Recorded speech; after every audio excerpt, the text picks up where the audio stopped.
ఒక్క క్షణము నీ సన్నిధిలో ఉండిన చాలును దేవా, ఉండిన చాలును దేవా. సహోదరి సహోదరులారా, నేడు తిరుసభ సువాతీకుడు వేదసాక్షి అయిన పునీత మార్కు గారి పండుగను కొనియాడుతుంది. తన కుటుంబ సభ్యులు మార్కును ముద్దుగా యోహాను అని పిలిచేవారట. మార్కు తల్లిదండ్రులు మరియమ్మ, యూదేయుడైన అరిస్తోసోలేస్. వారి స్వస్థలం యెరూషలేం. మరియమ్మ యెరూషలేము సంఘములో ఒక సభ్యురాలుగా పేరు ప్రఖ్యాతులు గడించింది. పేతురుకు వీరి కుటుంబంతో సంబంధ బాంధవ్యాలున్నట్లు పరిశోధకులు అభిప్రాయం వెలుబుచ్చారు. యెరూషలేములోని అపోస్తలులు తరచుగా మార్కు ఇంటిలో సమావేశమయ్యేవాళ్లని మరియు దేవదూత సహాయంతో చెరసాల నుండి విడుదల పొందిన పేతురు వీరి ఇంటికే వెళ్లాడని అపోస్తల కార్యములలో తెలియజేయబడింది.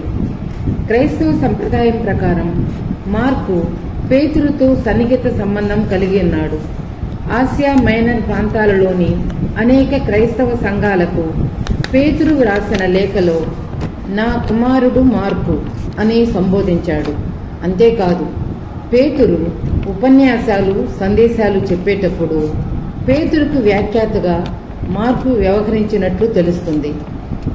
మార్కు పునీత పౌలుకు అనుచరుడు. సువార్తను ప్రకటించడానికి తన దగ్గరి బంధువైన బర్నబాసుతో మరియు పౌలుతో కలిసి పనిచేశాడు. క్రీస్తు శకము 46-48 సంవత్సరాల మధ్యకాలంలో పౌలు గారి మొదటి ప్రేషిత ప్రయాణంలో బర్నబాసును, మార్కును వెంటబెట్టుకుని యెరూషలేము నుండి ఆంటియోకుకు వెళ్లి అచ్చట చుట్టుప్రక్కల ప్రాంతాలలో వేద ప్రచారం చేసినట్లు అపోస్తుల కార్యములలో వ్రాయబడింది. మార్కు గారు అనేక సంవత్సరాలు ఈజిప్టు దేశంలోని అలెగ్జాండ్రియా పట్టణంలో నివసించారు. అక్కడే క్రైస్తవ సంఘాన్ని స్థాపించి ప్రథమ పీఠాధిపతులుగా బాధ్యత చేపట్టారు.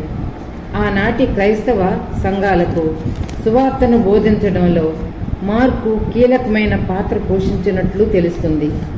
అదే ప్రాంతంలో వేద హింసలు అనుభవించి క్రీస్తు శకము 68-74 సంవత్సరాల మధ్యలో వేదసాక్షి మరణం పొందారు. క్రీస్తు శకము 815వ సంవత్సరంలో మార్కు గారి మృతావశేషాన్ని ఇటలీ దేశంలోని వెనిస్ నగరానికి తెచ్చి పునీత మార్కు దేవాలయంలో భద్రపరిచారు. అప్పటి నుండి పునీత మార్కు గారు వెనిస్ పట్టణ పాలక పునీతులుగా పిలువబడ్డారు. మార్కు అంటే మానవత్వం గల అని అర్థం. పునీత మార్కు యొక్క చిహ్నం రెక్కలు గల సింహం. ఈ చిహ్నం బప్తిస్మ యోహాను గురించి ఇచ్చిన వివరణ నుండి తీసుకోబడింది. మార్కుకు చిహ్నంగానున్న సింహం సార్వభౌమత్వానికి సూచనగా కనిపిస్తుంది. నేటి సువార్త పట్టణంలో ప్రభువు మీరు ప్రపంచమంతటా తిరిగి సకల జాతి జనులకు సువార్తను బోధింపమని శిష్యులకు తెలియజేశారు. ప్రభువును అనుసరించే మనం కూడా ఆయన మనకిచ్చిన ఈ శుభ సందేశాన్ని మన దైనందిన జీవితంలో మనస, వాచ, కర్మణ పాటించి ప్రకటించడానికి ప్రయాసపడాలి. ఆవగింజంత విశ్వాసం ఉంటే కొండైనా కదులుతుంది అని ప్రభు ఊరికే చెప్పలేదు. ప్రభు పట్ల విశ్వాసం ఉంటే మనం ఏదైనా సాధించగలం అనే నమ్మకం మనలో ఉండాలి. అప్పుడే ఎన్ని సమస్యలు వచ్చినా, ఎన్ని అడ్డంకులు, ఒడిదుడుకులు ఎదురైనా ధైర్యంతో ముందుకు సాగి ప్రభు వాక్యాన్ని ప్రకటించడానికి పవిత్రాత్మ శక్తి మనకు తోడ్పడుతుంది. ప్రభువు వాక్కు శక్తివంతమైంది, చైతన్యవంతమైంది, ఘనమైనది. ఆయన నామానికి ఈ లోకంలో ఎదురే లేదని మనం గ్రహించాలి.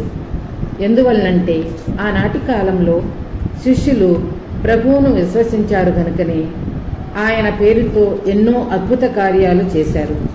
నేటికి అనేక ప్రాంతాలలో ప్రభువు పేరిట ఎన్నో అద్భుతాలు జరగడం మనం వినడమే కాదు, మన కళ్ళారా చూస్తున్నాం. సహోదరి సహోదరులారా, క్రైస్తవులుగా చెప్పుకునే మనం ప్రభువాక్యాన్ని ఎంతవరకు పాటిస్తున్నాం అని ఆలోచించాలి.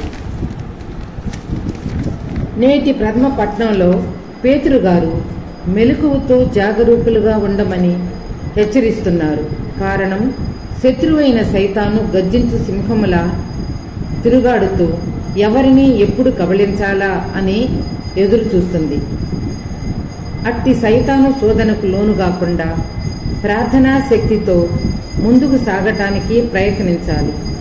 మరియు ప్రభు ఇచ్చిన ఆజ్ఞలను అనుసరించి పాటించటమే కాదు, ఆ వాక్కును ఇతరులకు తెలియచేయాలి.